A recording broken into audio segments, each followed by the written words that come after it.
What's going on, guys? So, today on this Master Grid Monday update, we're going to check in on the Barbatos MG progress. That's what updates are for. Cut to the intro.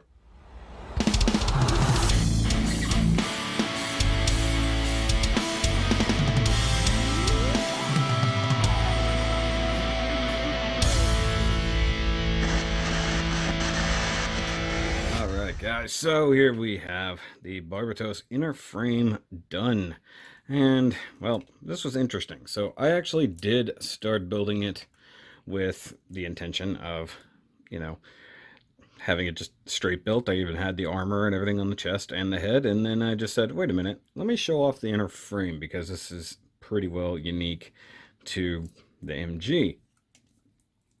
So if we look at the head, here, let me actually raise it just a little. So you can look at the head here. Now I did still leave the cheek vents in there because frankly I couldn't get them back out and they're a small bit, so I didn't care. So the head is cool. I like the I like the eyes there. They give you translucent eyes, but then metallic stickers to go over it. But I guess if you were one of those people who likes to light stuff up, you could totally do that. It looks pretty good as it is on just the head. It's pretty nice. And you can see here on the neck. Now, one thing I did do, I did some light weathering. Very light. Now, I did actually do the entire frame.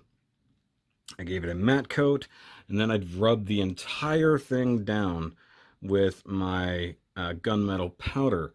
And then when I top coated it again, it ended up crazing really bad because it was hot and humid when I did it. So to make up for that to some degree, I went ahead and rubbed the whole thing down, or dry brushed a bit with some copper. You can see it in a few places. Some accidental like chipping there. So just to give it a more metallic look, but you can see some of the crazing happening right through there. Sorry, I'm looking through the looking around the camera. But I wanted to give it some kind of a metallic look. You can see here, it definitely looks a little bit more metal than plastic, which is what I was going for. And you can see the difference down here between the piston that was in and the piston that was exposed to the clear coat. So it is what it is. I've had some small issues, such as the feet down here. So the way that this clips in, I've had that pop off, well, just like that. So I assume that that's going to continue to be an issue. And then you only have so much mobility here on the actual toe section. So that's just a thing.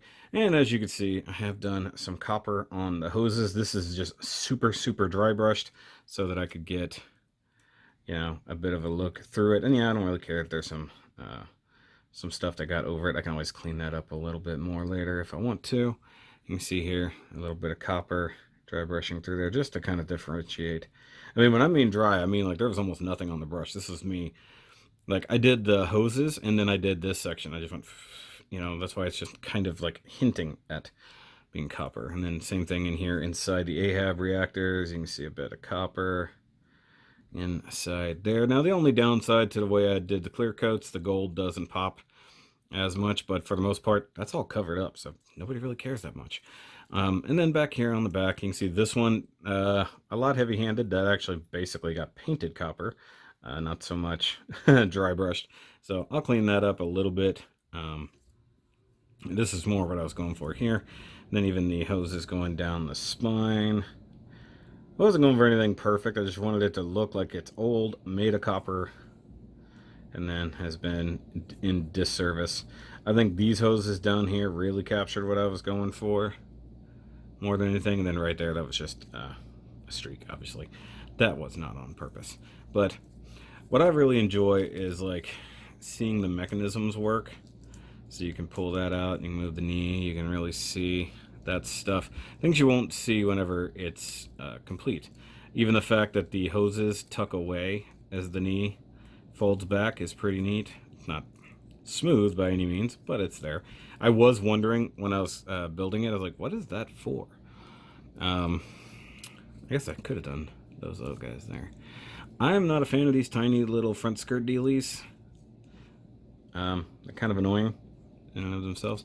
We do have a cockpit that's tucked away right in there, and you got a little non-painted Mikazuki in there. And then originally this, I guess this does slide and it just exposes his head. I'm pretty sure he's not supposed to like pop up through that, but because I always thought the cockpit was front mounted. It is slightly sad that there's no kind of detail inside that cockpit. Also, that looks really small in comparison to how they kind of show it. You do have some articulation, a little bit of hinge here, which is cool, and you can see these pistons moving. You can turn it left and right, and as you turn it, you know, you get some of that nice sweet piston action. And we're not going to see that 100% later. Also, the reactors spin, just kind of cool, not gonna lie. More pistons up here. Once again, you probably wouldn't see all of the actuation as it moves, so you can just move that there.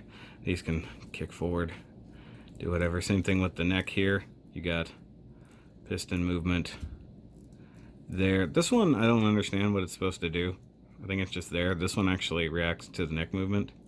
This one down here doesn't seem to do anything. So there's that. Oh, I forgot about this piston. I have had these pop out. Like, I forget which one it was. I think it was actually this side, where it actually pulled out so far the thing just slipped out of place. So there's a little bit of I don't know the word I'm looking for here. It slides all the way out. It ain't supposed to do that. So, and then the piston's on the back of the arm. Oh, yeah, I think I had the piston on the back of the arm come out too. So that's pretty cool. I like how all of the things move, how this is attached to the hose, so the hose tucks in as the arm extends. That's pretty neat. The hands are interesting in the way they construct, because you get a nice hinge here and a hinge this way, although it does just feel strange. And I hate that the thumb is always super pointy like that. So, I mean, it's neat, not gonna lie. Overall articulation is interesting. Kind of scary. I am having an issue with this particular thigh. It just never wants to stay together 100%. Especially if you start moving things around, it gets a little bit weird. I'm trying to figure out how the crotch is crooked. Oh, also the legs do drop down. That's neat. So, like I said, this is just a check-in. I'm just showing you what I've got done. So here's a bad instance of how that crazing did right in there. So yeah, I enjoyed the build to some degree, although it is incredibly stressful, especially with some of these joints that are stiff that cause the lesser joints to give out. So, but it's a pretty cool inner frame. It's one of those times where I needed to deco it, and given how I actually did very similar to my HG Barbatoses, where I did the copper on the hoses, so just kind of making a match to some degree. Let's see, there we go, straighten that out a little. Yeah, like I said, it's a little wonky. And then I do have all of the armor for the chest and the head just in a separate container. And then if you guys want, for the main review, I can actually show how all the armor goes on once it's completed. Let me know in the comments. That'll be next week, obviously. If you want to see it just done, we can do that, or I can do a time lapse of slapping all the armor on it, just so you guys can get a good idea of how it goes on, and we can skip a whole lot of the as I try to do it. But I can do a time lapse of basically dressing this guy, if you're interested. Like I said, let me know in the comments down below, but it's pretty cool. I thought about doing him. I thought about using this Barbatos for my IKEA Gundam that I'm planning, but I think I'll actually go with my old Lupus. And no, I don't have it stripped down to show in comparison, but that would be cool. But I'll catch you guys next time. Remember to do that like and subscribe thing. Stick around and check out how this goes. And of course, hey, Re-Rise is coming back on the 9th, so look forward to later reviews from myself and Rodimus13. And make sure you go subscribe to the Shoki Reviews 2 channel. Link down below or at the end screen. And we need to surpass Rodimus. We have to beat him. He's still ahead of us on subscribers. We need to catch up and beat him.